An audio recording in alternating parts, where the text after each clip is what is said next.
Hello, welcome to the last lecture in our World Disorder series. This isn't because the world's coming to an end, but we're ending on a note that touches on current affairs in the sense of the new administration's likely policies on immigration and towards the Southern Hemisphere. So when I had to think of who to invite on such a delicate topic, which I think is relatively ignored in this country, even though it's so close to Latin America. Jeffrey Davidow's name came to the fore. Someone had told me about him several years ago, but I never managed to get out to the West Coast to see him. He served 34 years in the State Department under, I think, 5 administrations, so he has a nicely relativist view of Washington, and at the same time spent an enormous amount of time in Latin America, initially Guatemala, then Chile, and Venezuela as ambassador, so that's open for you to ask questions about, and Mexico. And as a result of being Assistant Secretary for the Western Hemisphere, he also has, as it were, a hemispheric view of these affairs. And also now in retirement, splendid retirement as a career ambassador, he's an advisor to businesses and others at the Cohen group in San Diego. So he continues, as it were, to follow what's going on to the south. And so hopefully we will have half an hour when Jeffrey can talk, and then we'll open up for discussion and questions. Please don't give us a monologue, even if you think you know more than a career ambassador, particularly if you come from one of these countries. And please restrict yourselves to one question each, so everybody in the room gets a chance to talk. Anyway, it's a great pleasure to introduce you to Jeffrey Davidow.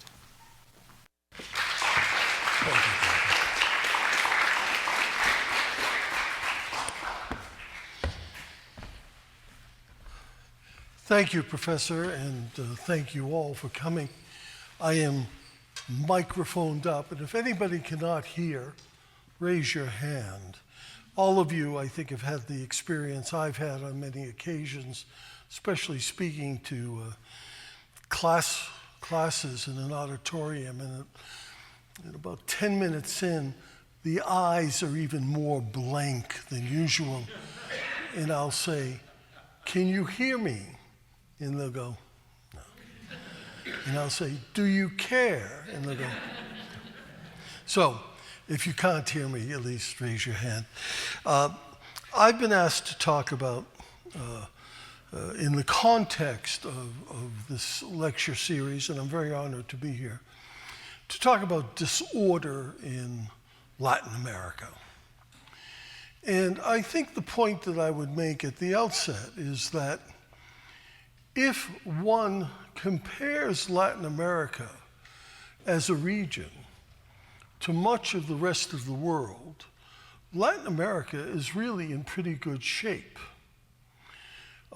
It is an area without significant ethnic conflict.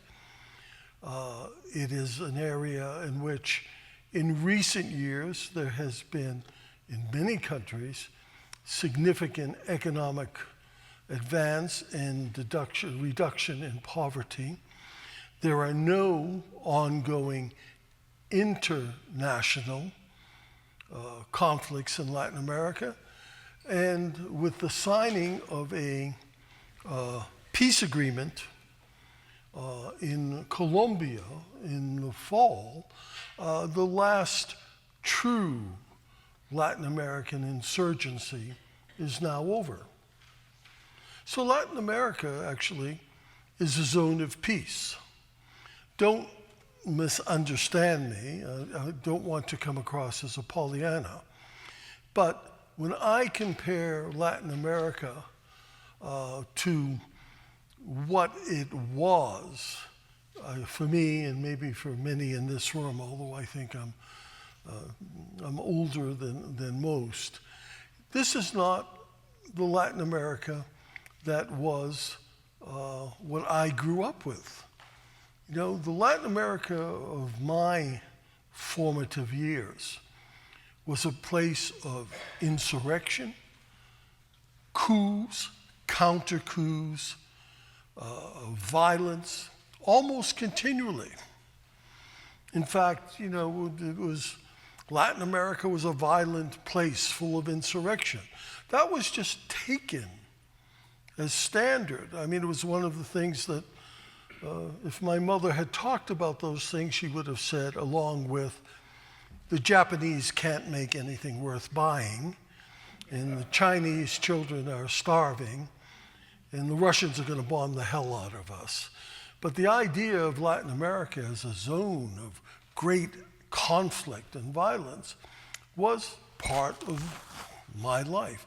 And it really has changed very dramatically, particularly in the 1990s, when a great wave of democratization and something that is much debated now, but I think served a great purpose, neoliberal economic thought brought new policies to governments that had for years been, in effect, mismanaging their economy. And we can talk about that later.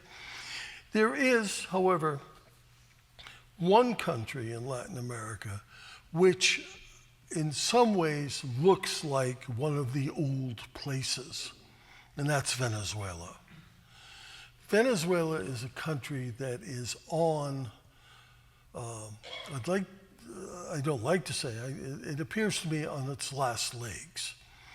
And what has happened in Venezuela since the late 1990s was the capture of the government through an election, by the way, by Hugo Chavez.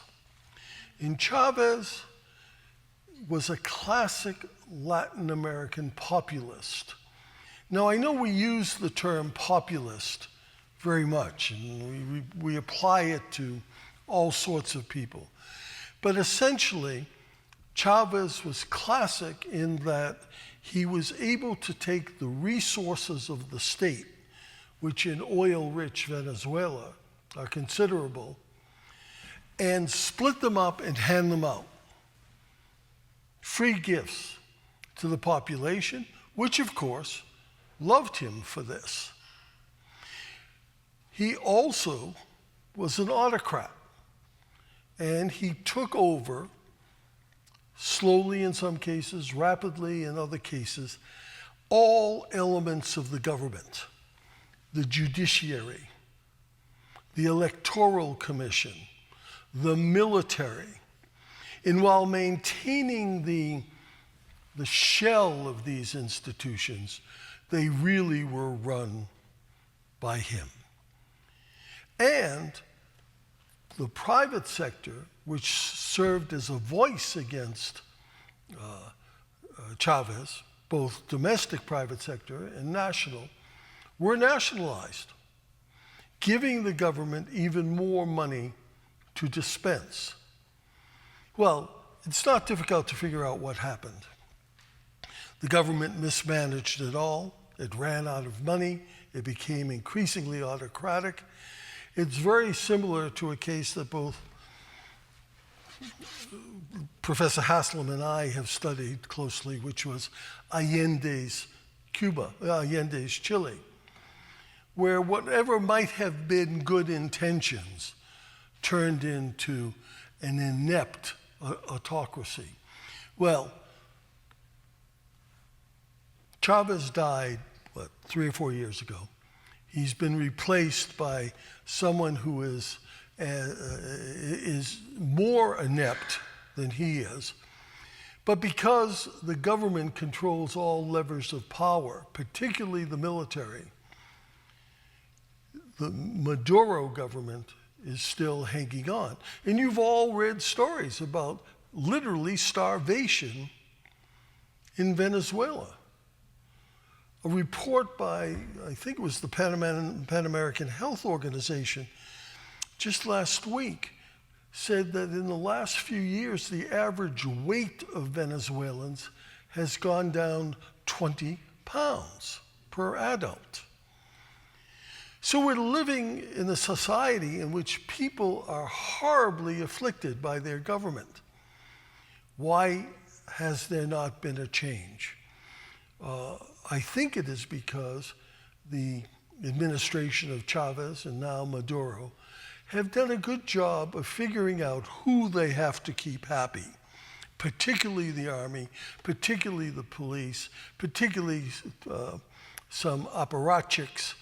And as long as their families are fed, and as long as they have the opportunity to rob the hell out of the country, I think we will not see much change in Venezuela, even though, as I read the newspaper, as you read the newspaper every week, we say, how much longer can this go on?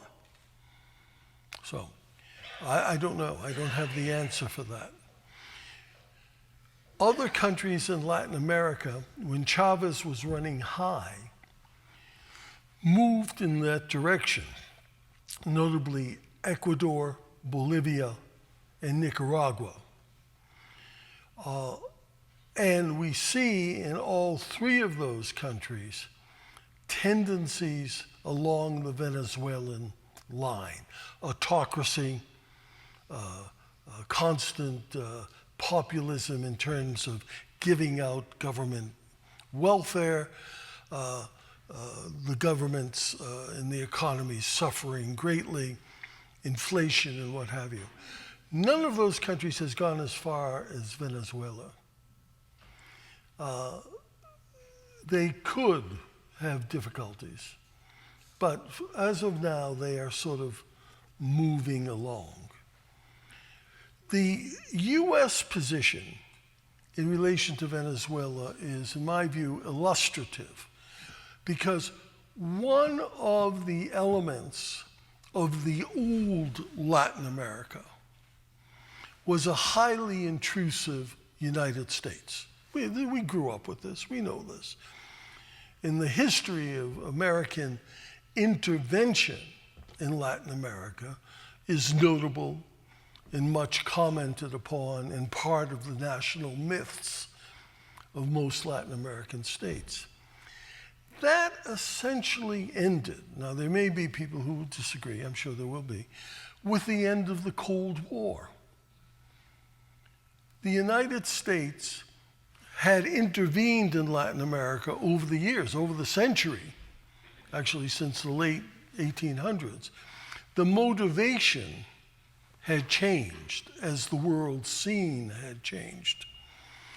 But with the Soviets out of the picture, there was really no significant reason for the United States to get involved in the way that it had in the past through intervention, either in the political sphere or in some cases the military sphere.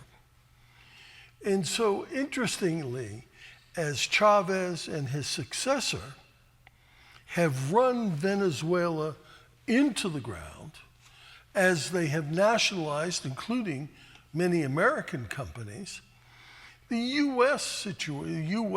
response has been actually one of benevolent neglect. The U.S., if there was ever going to be a modern enemy of the U.S., it was Chavez, for what he was doing to Venezuela, for his close ties to the Iraqis, the Iranians, the Cubans, but with only one exception, which was bad diplomacy in 2002 when there was a coup in Venezuela and the U.S. applauded it. It was a stupid decision by the government. First, because the coup did not last and Chavez came back into power. And secondly, we should never be in a position where we support overthrowing an elected government, and Chavez was elected, no matter how bad it is. But basically, we have let Venezuela spin down on its own. And I don't think that's going to change. I hope it doesn't change. The Senate of the United States just passed unanimously the other day a resolution condemning Venezuela for its human rights abuses.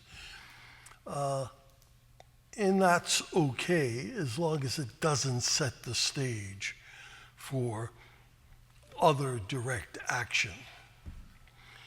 So basically what we see in Latin America, and of course I'm talking in the most general of terms, is a continent generally at peace, making some progress, lowering in many countries the rate of poverty, developing very large consumerist middle classes.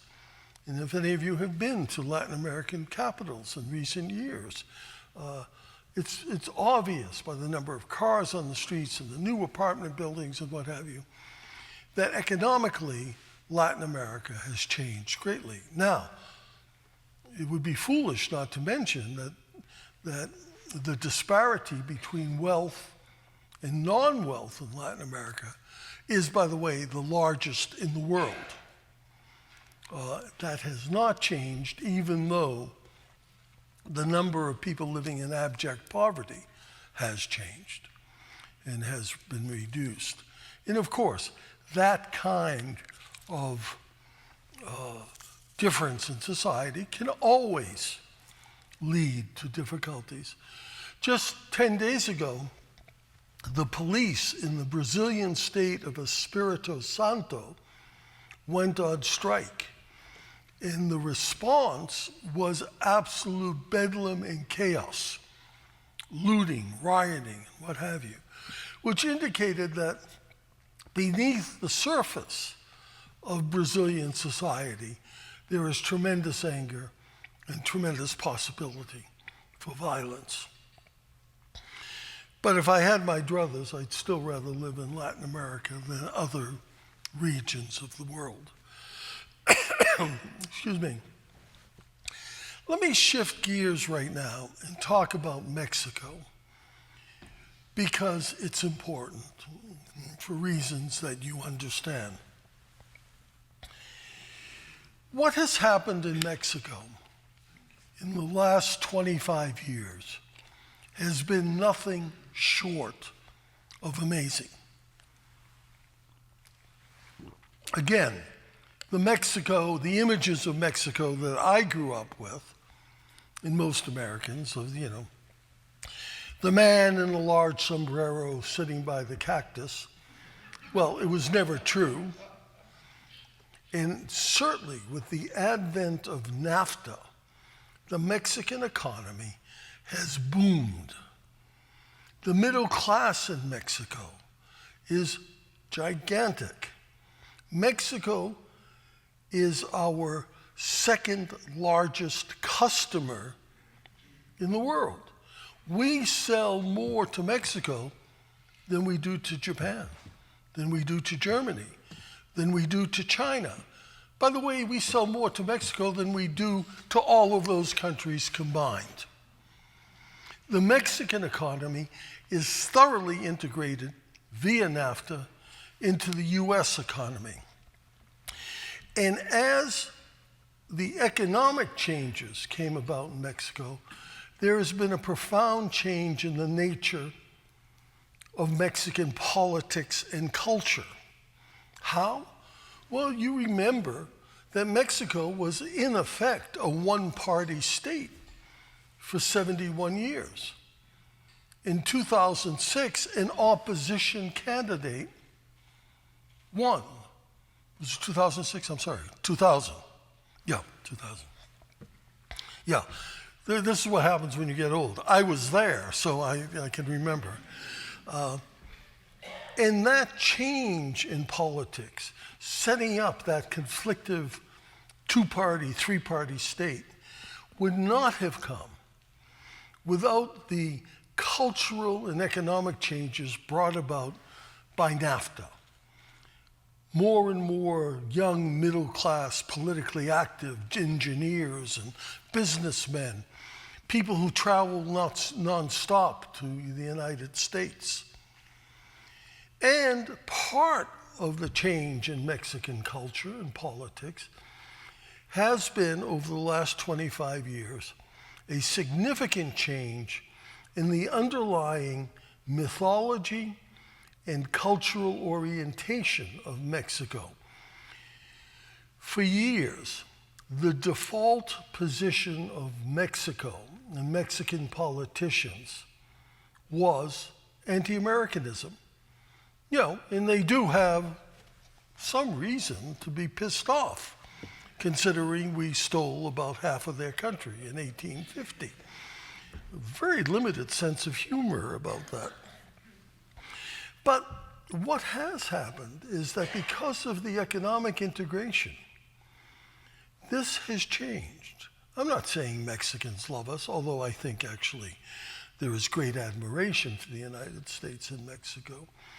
But the level of interaction at business level, government level, cultural level, both in Mexico and also in the United States, is profound and positive.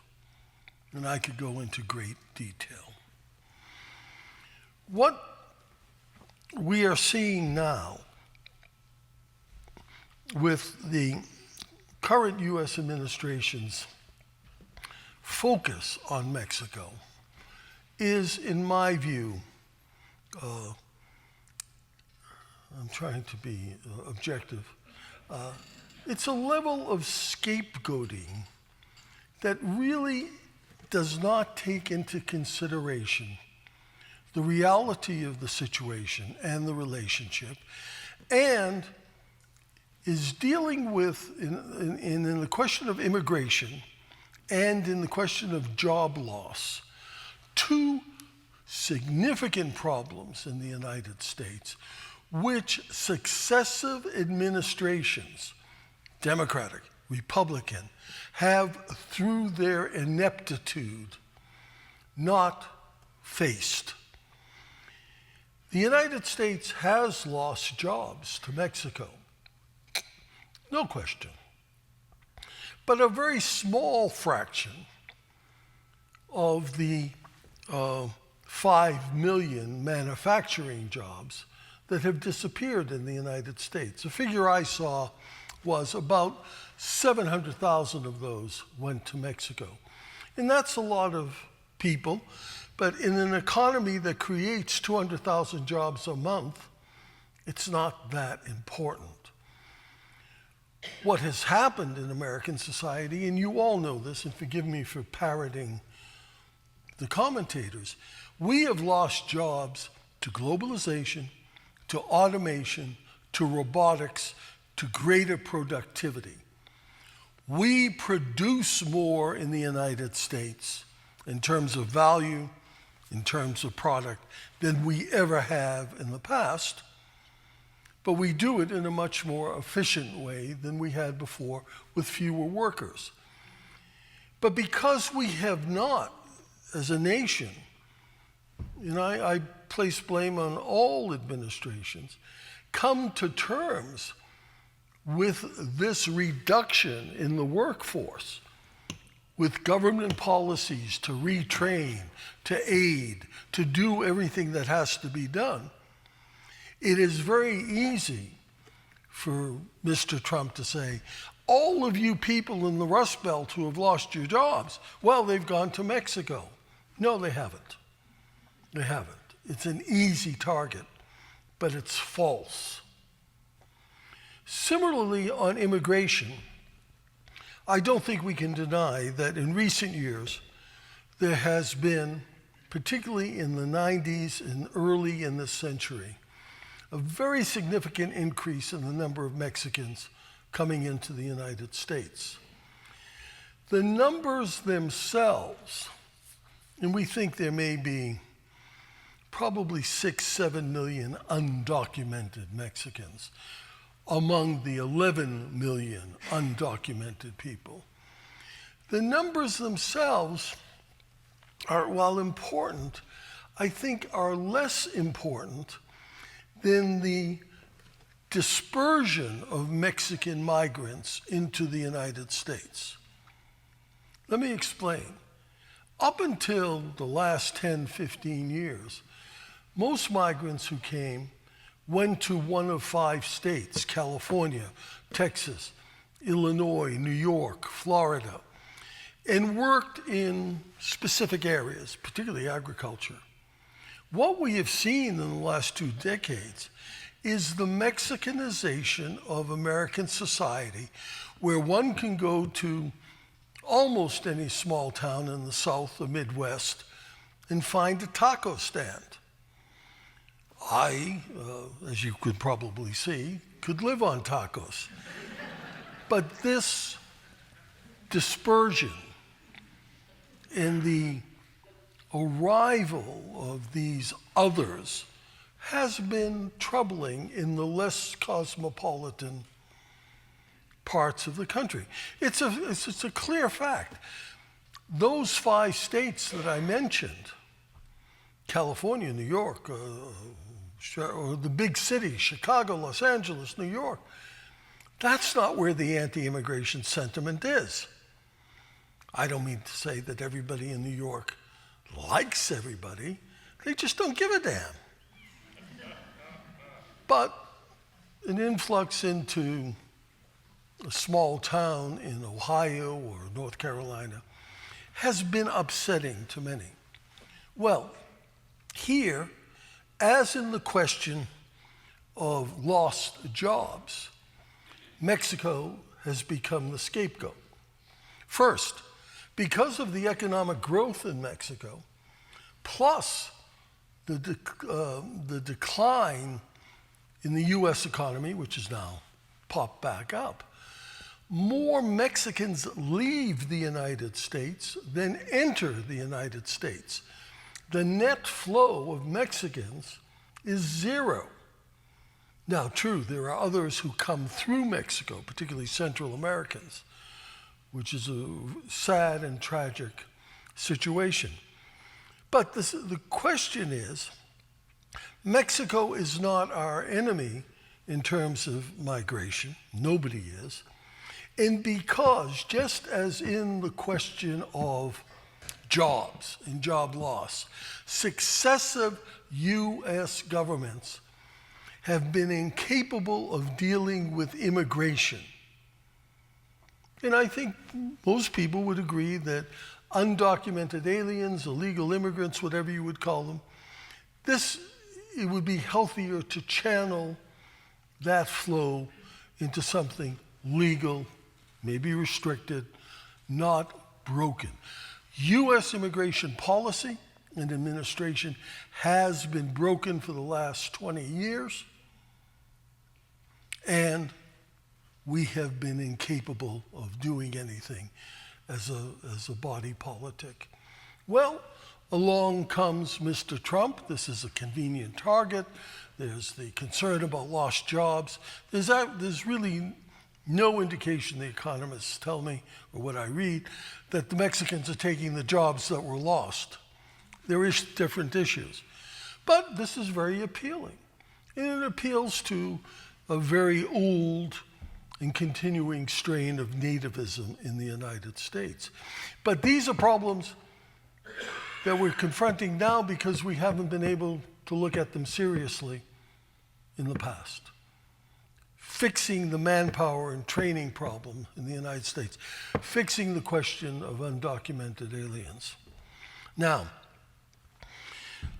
keeping in mind the concept of potential difficulties in the hemisphere, chaos, or whatever we want to call it. So far, the government of Mexico has dealt with Trump in a fairly restrained fashion, although his rhetoric and his announced policies are incredibly insulting. Just the idea of building a wall, keeping people out. After 25 years of increased integration on the trade, culture, people front, that's hurtful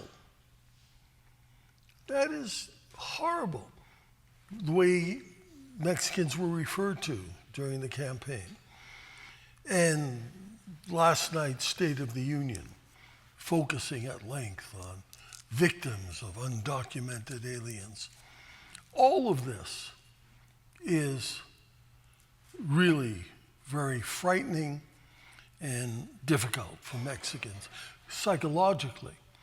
The economic impact in terms of what Trump may do with a border tax or some other kinds of tariffs, that's another level of problem. But what we have been able to do, particularly in the last 25 years because of NAFTA, to convince Mexico and Mexicans that we are not the jerks they have always thought we are, that has been wiped out. And even if we don't have the worst of results now, great damage has been done.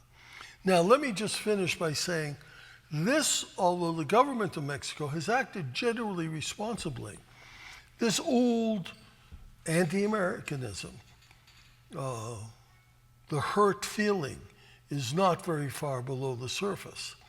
Mexico's going to have an election for president in 2018. And the candidate who seems to be best poised to take advantage of this resentment, this hurt feeling in Mexico, is a man called Andrés Manuel López Obrador. He's a leftist. He's run for president at least 2 or 3 other times. He has a solid base of 25 to 30% of the electorate. His view of NAFTA, of the economy, is quite far away from what has prevailed in Mexico.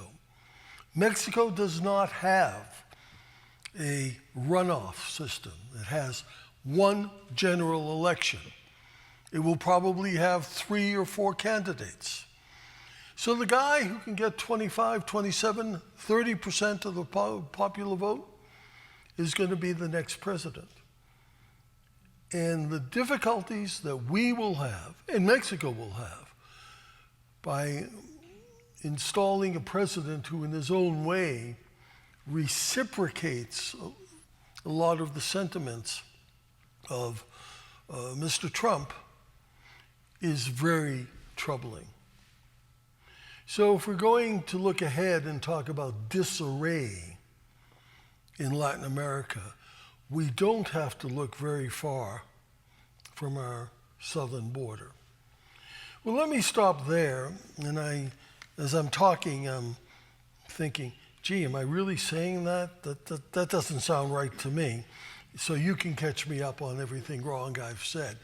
But what we are, and let me just finally say, certainly our attitude as it is to Mexico is perceived throughout Latin America as profoundly insulting and an indication that the United States cares even less for Latin America than it has traditionally done. Thank you.